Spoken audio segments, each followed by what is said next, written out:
தமிழக வெற்றிக் கழகத்தின் இணை பொருளாளர் ஜெகதீஷ் பழனிசாமி முதலமைச்சர் விஜயின் அரசியல் பிரிவு தனிச் செயலாளராக நியமிக்கப்பட்டிருக்கிறார். கடந்த மே மாதம் 12ஆம் தேதி தனிச் செயலாளராக அவர் நியமிக்கப்பட்ட நிலையில் அதற்கான ஆணை தற்போது வெளியாகியுள்ளது.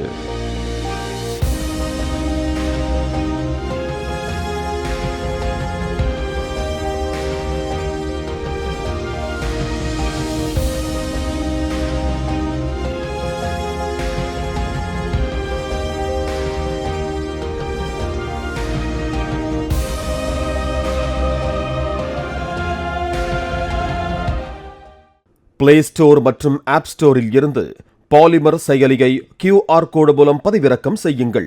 செய்திகளை உடனுக்குடன் பெறுங்கள்.